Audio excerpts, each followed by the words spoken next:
Hello, Pirate Dave here with another new comic book day. It's January 28th, 2026. We're almost a month into 2026. Isn't that crazy how time flies? Got kind of a small pickup today, but let's go ahead and get right into it. First up is Absolute Wonder Woman number 16. This is the start of a new story arc. You can see the teaser on the cover there is Absolute Zatanna. Zatanna is being used as a weapon, and she's been revealed in the last couple of issues. The issue before 15, because 15 was the team up with Absolute Batman. The art, as always, beautiful. Keeps a real aesthetic for the sort of Grecian influence of Wonder Woman. I've been enjoying this series a lot. I really love the concept of Wonder Woman being raised in hell, by Cersei too. You know, it's such a crazy idea.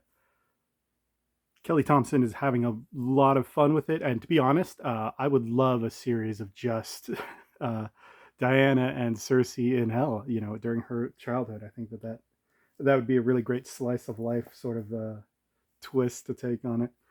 Up next, we have G.I. Joe number 18. This is the Energon Universe G.I. Joe. They've been going to a bi-weekly release for this series for the last several issues. I'm always a little bit skeptical about that. You know, you always wonder if the quality is going to maintain the same way. You know, no shade to people's popular superheroes, but whenever I see that with Spider-Man and Batman, and I don't really read those series, but whenever I do dip my toes in them, it just seems like, you know, there's not a lot of there's not a lot of compelling substance there. For G.I. Joe, we see the teaser of Roadblock up there on the food truck. And Roadblock, it does, you know, that's part of his lore. He is a cook.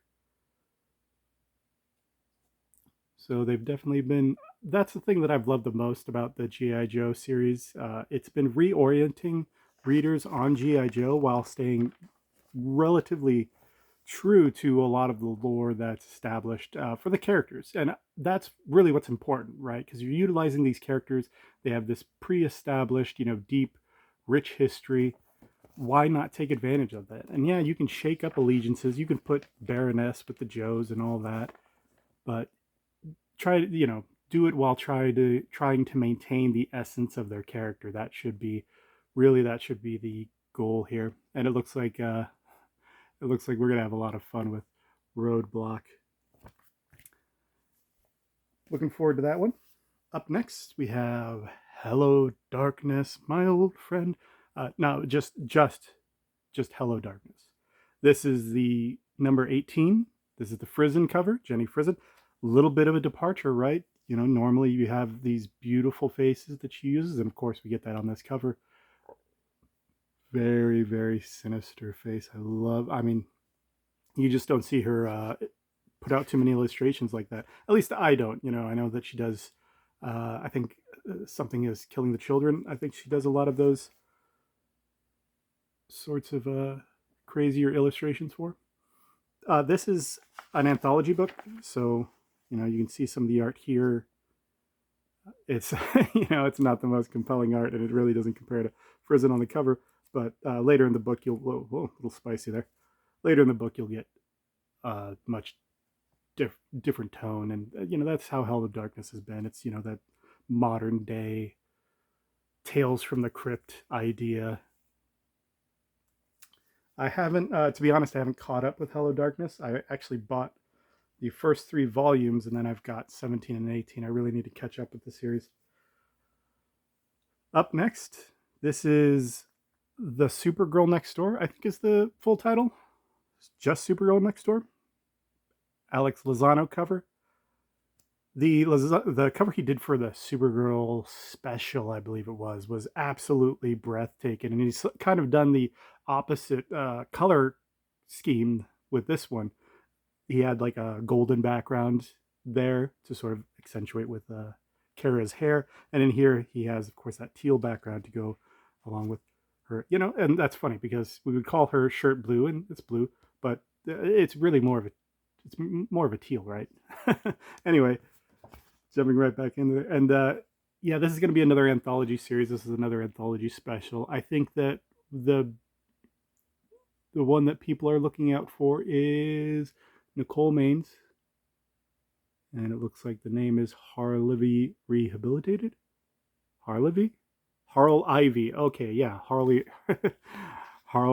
Quinn, and I Poison Ivy.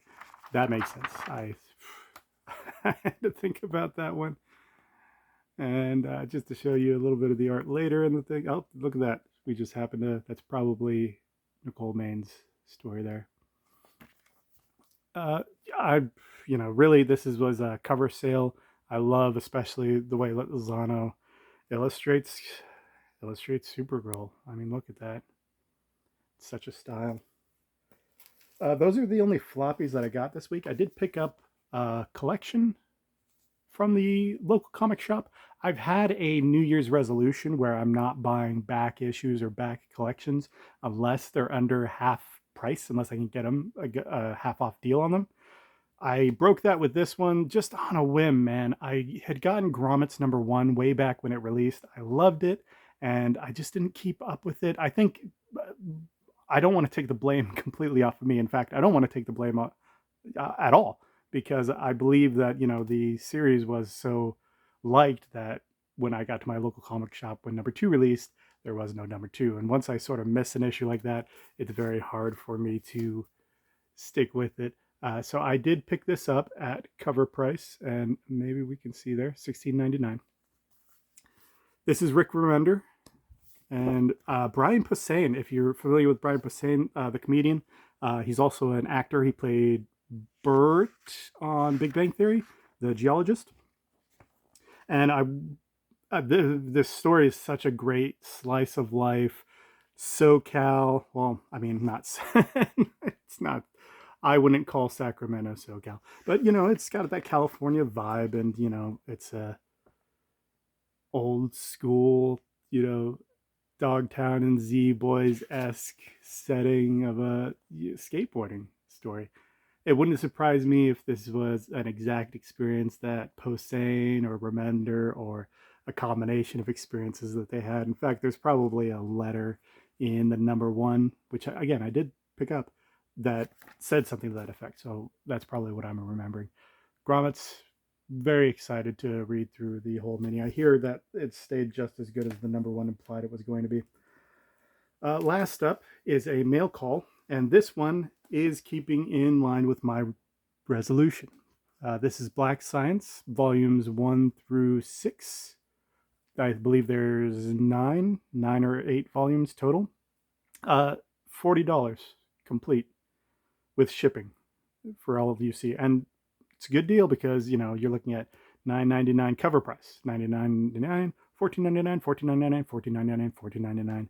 And I think that #6 is $16.99. So you can do the math real quick right there. That's 60, 76, 86 just off the cover price. Now, of course, especially with a series that's very good and it didn't have an incredibly large print run, this is probably, oh no, look at that. Is that part of the okay, that might be part of the I was gonna say that's not mold or anything, is it? Okay, that's part of how it's published. Wow, I almost had a panic there, because they look like they're in great condition. So it's like, how would you have mold or anything on that? This is Matteo Scalera is the artist here, and that's really the big thing. This is also Rick Remender. This is also Rick Remender. And I think that that's what happened. Was I had Rick Remender on the brain from seasons I've been loving, and then from Gromit's, and then from Black Science. So I've been kind of on a Remender kick. And recently somebody was asking for like metal art, and I thought that this was, maybe it's not. Maybe it's more prog rock. Maybe that's more Rush 2112, but I think that it definitely fits. It definitely fits the vibe. This is amazing, like xeno. What's the term? Xenophysiology. Some of it gets a little bit ridiculous. I remember in the first issue, and this was the panel that I shared.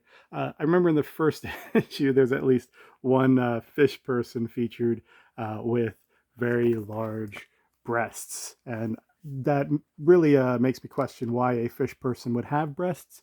But it's not like it's a key integral part to the the story of number one or the larger story of the book in general.